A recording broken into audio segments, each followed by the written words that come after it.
Irish icons, international interests. Exploring famous figures from Irish history through their attitudes to global events. This week, Edmund Burke and India.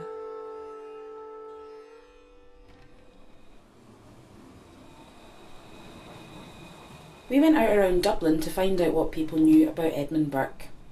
I think maybe I learned about him at some stage in history in school in a footnote, but I don't actually know anything about Edmund Burke.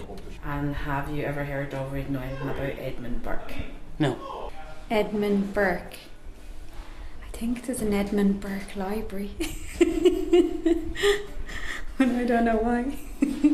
And would you ever have heard of or know anything about Edmund Burke? No.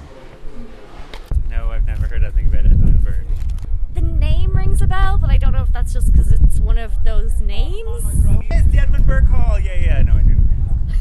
Sorry. Who is he then? I don't know. I just know that this is named after him.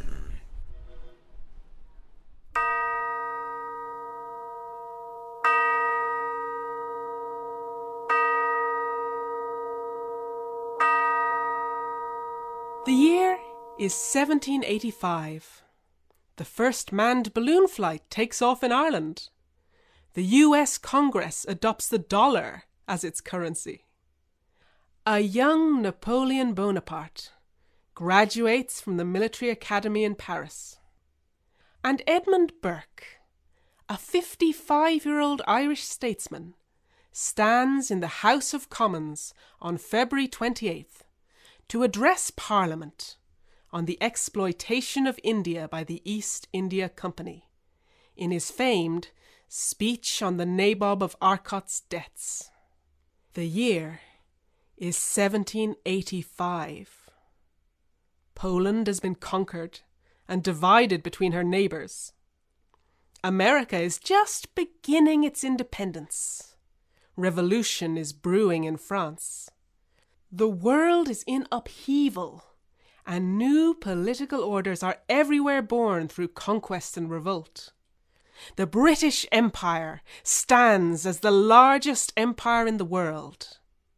In this year, Warren Hastings, the Governor-General of India, will return to England to face charges of corruption.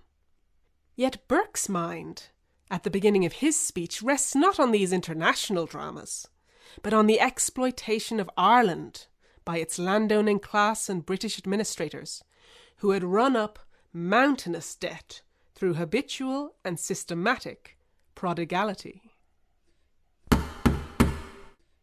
It is provided that, out of some, I know not what, remains of the Irish hereditary revenue, a fund, at some time and of some sort, should be applied to the protection of the Irish trade. Here we are commanded again to task our faith and to persuade ourselves that, out of the surplus of deficiency, out of the savings of habitual and systematic prodigality, the Minister of Wonders will provide support for this nation, sinking under the mountainous load of 230 millions of debt.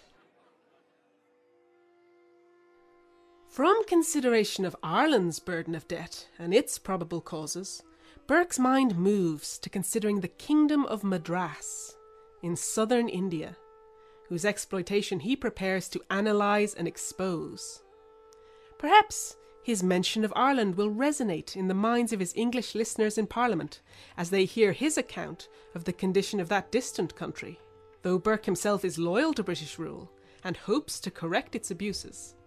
This speech on the Nabob of Arcot's debts would illustrate the flaws in the concept of empire itself, a government not directly accountable to the people governed, but to a distant imperial power with no knowledge of the conditions of its colonies, and no incentive to invest in their development.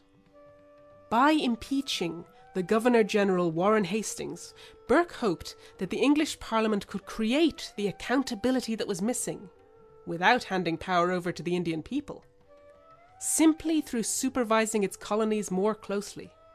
He tries to interest his listeners in the fate of Madras and arouse their sympathy, setting the scene and contrasting the city's past prosperity with its present decline. Madras, with its dependencies, is the second, but with a long interval the second, member of the British Empire in the east. The trade of that city, and of the adjacent territory, was not very long ago among the most flourishing in Asia. But since the establishment of the British power, it has wasted away under a uniform, gradual decline, insomuch that in the year 1779 not one merchant of eminence was to be found in the whole country. During this period of decay, about 600,000 sterling pounds a year have been drawn off by British gentlemen on their private account by the way of China alone. If we add 400,000 as probably remitted through other channels and in other mediums, that is in jewels, gold and silver directly brought to Europe, and in bills upon the British and foreign companies, you will scarcely think the matter overrated. If we fix the commencement of this extraction of money from the Carnatic at a period no earlier than the year 1760, and close it in the year 1780, it will probably not amount to a great deal less than 20 millions of money. During the deep, silent flow of this steady stream of wealth which set from India into Europe, it generally passed on with no adequate observation, but happening at some periods to meet rifts of rocks that checked its course, it grew more noisy and attracted more notice. The pecuniary discussions caused by an accumulation of part of the fortunes of their servants in a debt from the Nabob of Arcot was the first thing which very particularly called for, and long engaged, the attention of the Court of Directors. This debt amounted to £880,000 sterling and was claimed, for the greater part, by English gentlemen residing at Madras. To find out more, we spoke to Professor Michael Brown, author of The Irish Enlightenment. Professor Brown, do you think that Burke intended to draw a parallel between Ireland's debts and the debts of the Nabob of Arcot? Yes, I think the connection between India and Ireland, Burke's writings, is pretty clear. There's a kind of strong parallel that Burke tries to draw between the condition of British rule that's encountered in India and that which is happening within Ireland. He's constantly aware of many of the subtle differences, but he sees a fundamental relationship between the kind of colonial conditions in India as exploitative and disrespectful of local traditions, and that which he sees in his own experience, particularly of the Irish ascendancy in Ireland. Burke is one of the first figures really to articulate a fully fledged philosophical position in rejection of the penal code. I mean, he's part of a wave of reform that spawns out of the Irish ascendancy tradition, he himself being a member of the Church of Ireland. But he's, right from the get-go of his early political career, he's drafting opposition documents against the penal code. He sees a penal code as an attack on the civil life, the religious life, and the political life of the Catholic community, and that as a whole is detrimental to the development of Ireland's economy, its politics, and even its society. It attacks everything from the emotional relationships within families all the way through to the capacity for Irish Catholics to contribute on the political stage. So he's aware of these problems. He's articulating them as early as the 1750s. That tradition of thought sees O'Connell notice the debt that he would pay to a figure like Burke. It is complicated by Burke's own defence of British sovereignty, which, to be fair, with O'Connell himself is a kind of conflicted figure around the question of British rule. He's interested in reforming the British Constitution so that Catholics can be included.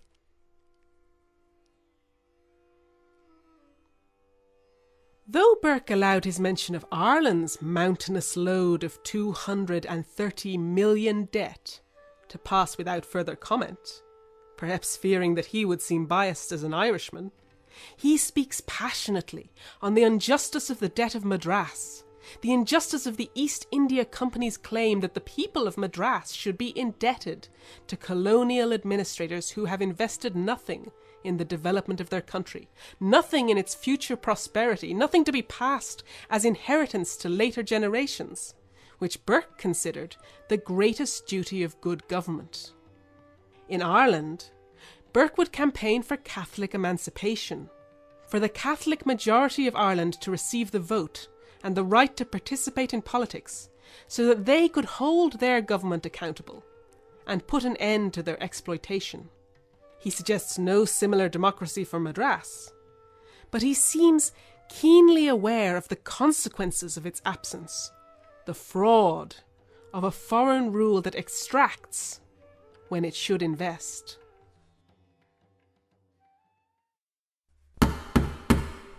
India in debt to them? For what? Every debt for which an equivalent of some kind or other is not given is, on the face of it, a fraud. What is the equivalent they have given? What equivalent had they to give? What are the articles of commerce, or the branches of manufacture, which those gentlemen have carried hence to enrich India? What are the sciences they beamed out to enlighten it? What are the arts they introduced to cheer and to adorn it? What are the religious, what the moral institutions they have taught among the people, as a guide to life, or as a consolation when life is to be no more, that there is an eternal debt, a debt still paying, still to owe, which must be bound on the present generation in India, and entailed on their mortgaged posterity forever? A debt of millions in favour of a set of men whose names, with few exceptions, are either buried in the obscurity of their origin and talents, or dragged into light by the enormity of their crimes. The Nawab, or Nabob, of Arcot, Muhammad Ali Khan Walaja, was an ally of the East India Company, famed for his courtesy and hospitality to the English, imitating their customs and relying on their military support to prop up his power. Many East India Company officials were creditors to the Nabob at high rates of interest, and Nabob money was beginning to alter the course of British politics, with about a dozen members of Parliament forming the lobby group called the Arcot Interest. In July 1780, the armies of Hyder Ali swept into Arcot. The war had been provoked by the British, who had seized the French port of Mahe that was under the Hyder Ali's protection, but the British still charged the Nawab for their defence of his country, for fighting a costly and devastating war across his territory. Burke points out that the Nawab pays his debts from the backs of his starving people, yet owes his power to the British, the foreign power, and not to the people he is exploiting.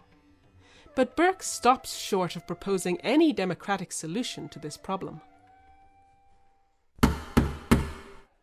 The litigation is not, nor ever has been, between their rapacity and his hoarded riches.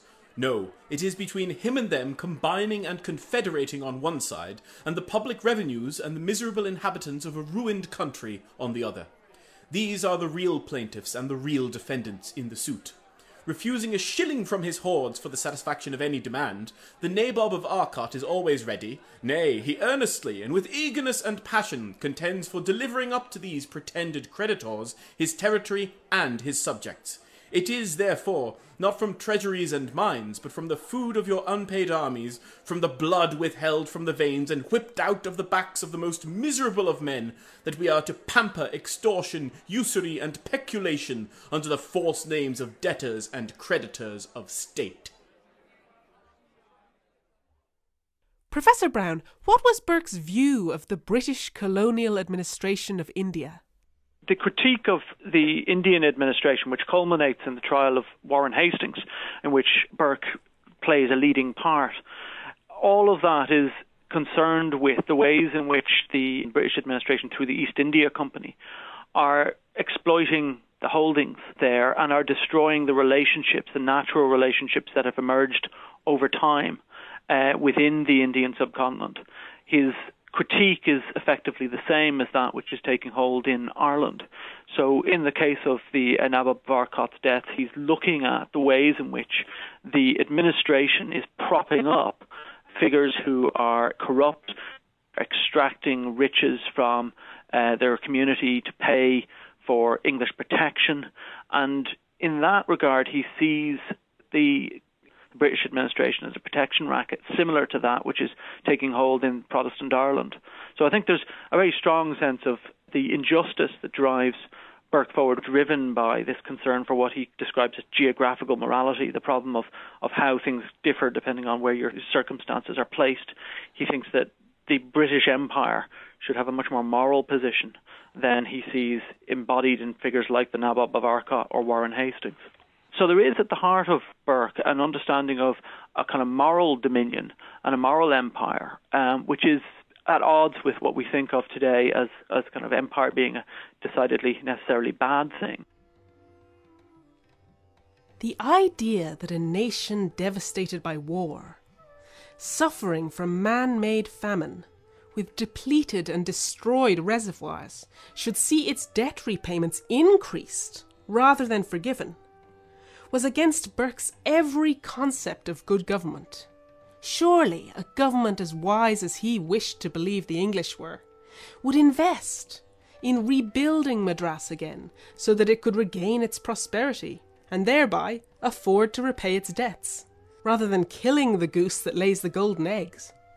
Burke was frustrated by the failure of England's rule abroad to match up to the high standards of politics at home.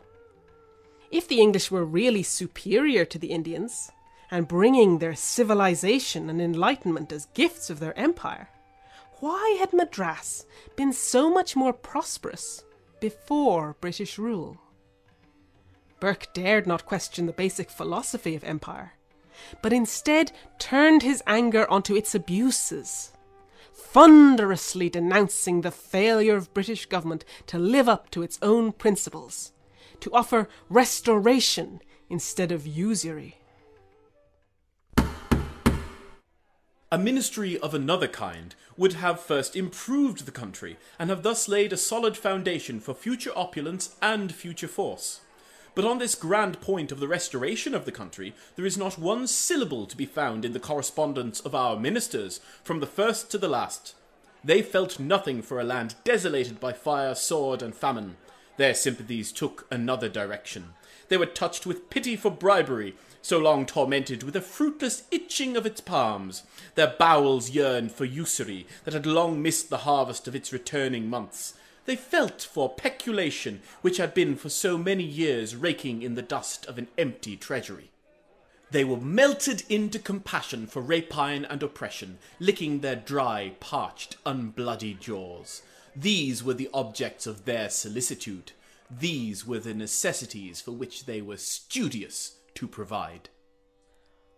Almost 2 centuries later, researcher Garrett Hardin would publish The Tragedy of the Commons, describing how shared resources become inevitably overused, since each person, acting in their own self-interest and without any personal responsibility for the whole, will only try to profit as much as they can by taking what they can.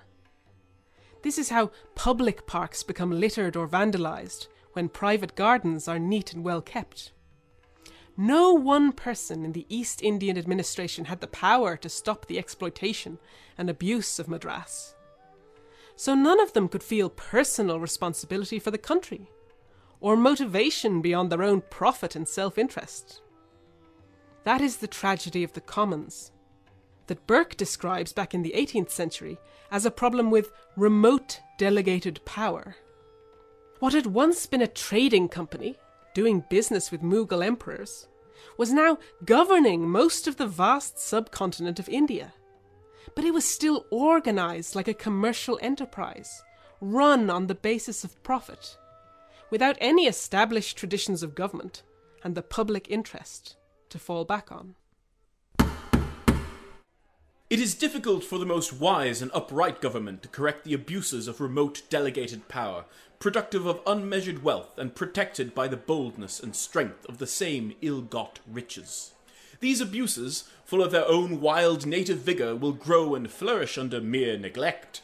But where the supreme authority, not content with winking at the rapacity of its inferior instruments, is so shameless and corrupt as openly to give bounties and premiums for disobedience to its laws, when it will not trust to the activity of avarice in the pursuit of its own gains, when it secures public robbery by all the careful jealousy and attention with which it ought to protect property from such violence, the Commonwealth then is become totally perverted from its purposes. Neither God nor man will long endure it, nor will it long endure itself.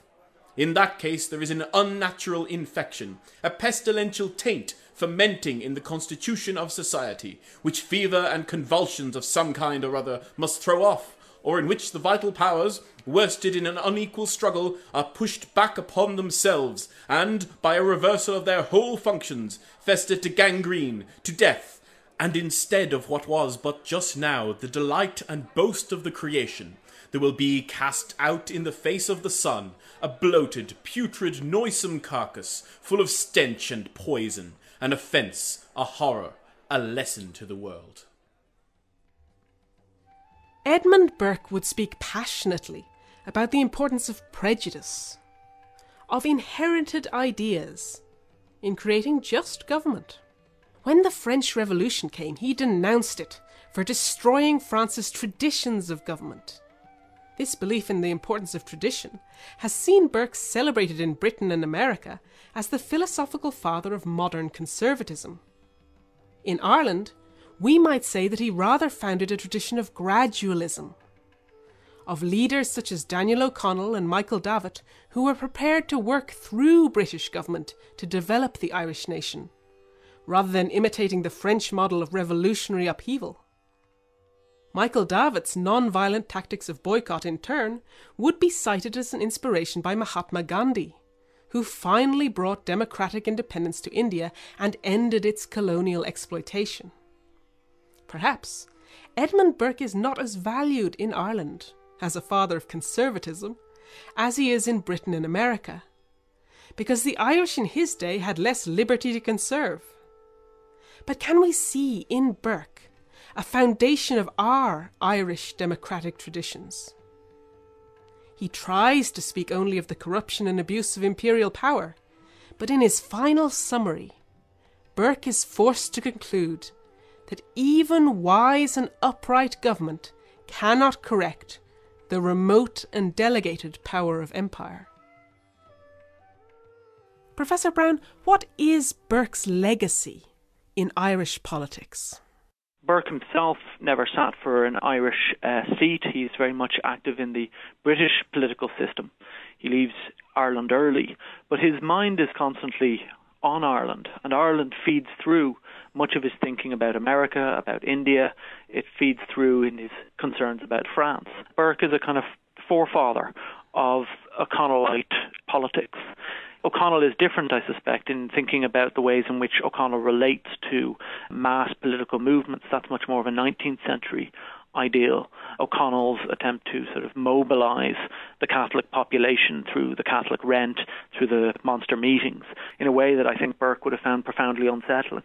So I think there's ways in which Burke can be rehabilitated for an Irish conversation, but he's a kind of interesting and antagonistic figure to joust with in that conversation. He doesn't settle on the easy kind of binary codes that Irish history tends to be written in: nationalist, unionist, Protestant, Catholic. His sympathies and his affections cross those divides.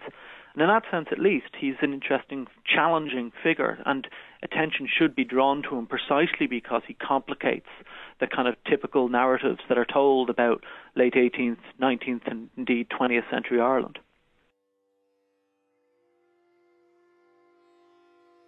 Burke's outrage over the exploitation of India climaxed in the impeachment trial of Warren Hastings, Governor-General of Bengal, on charges of bribery and corruption, where Burke himself spoke as prosecutor.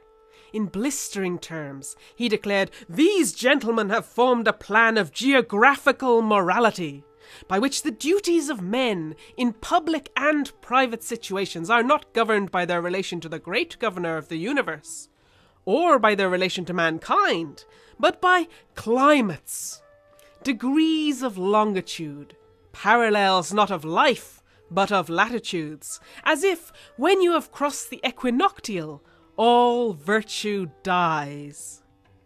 Burke meant to point to virtues such as honesty, honour, or responsibility that some colonizers felt bound by in England, but free from in India. But was not the whole project of empire, by its very nature, a project of geographical morality? One that could only be sustained by applying different moral standards to different parts of the world.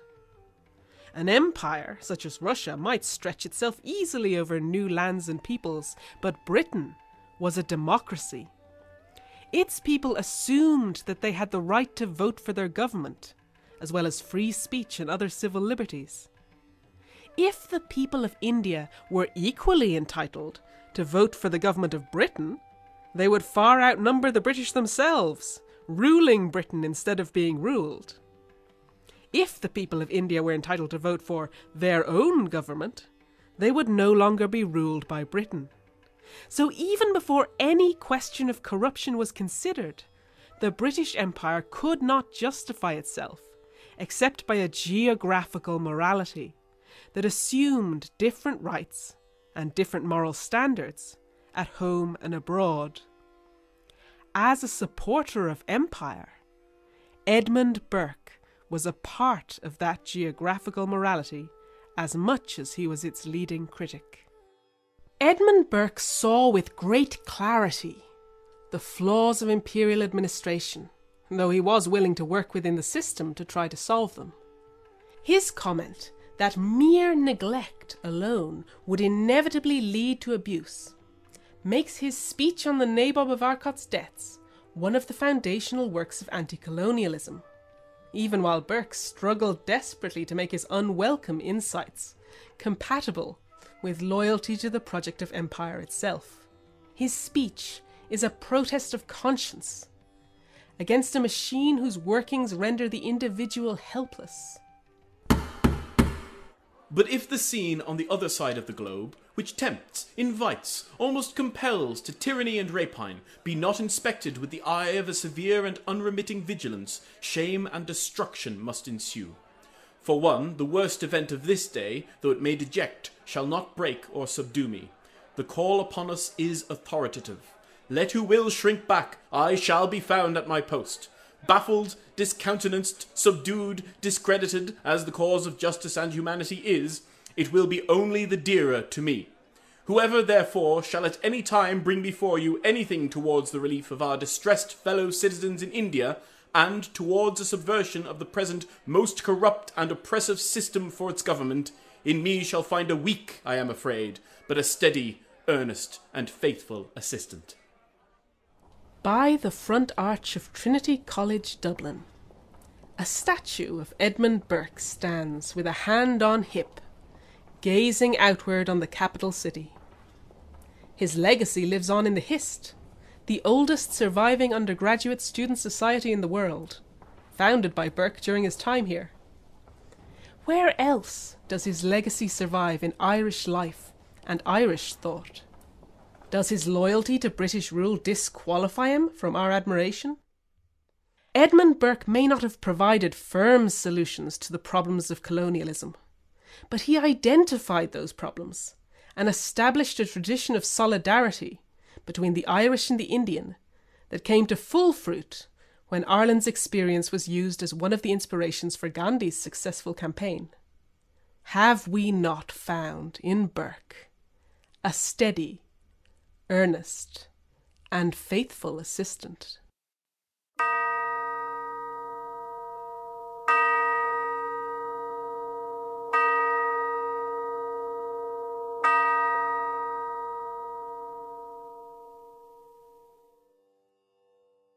You've been listening to Irish Icons International Interests. Written, directed and narrated by Brigit McCone. Produced by Heather MacLeod. Performed by Steve Kenneally. With an exclusive interview with Professor Michael Brown. This series is funded by the Broadcasting Authority of Ireland with a television licence fee.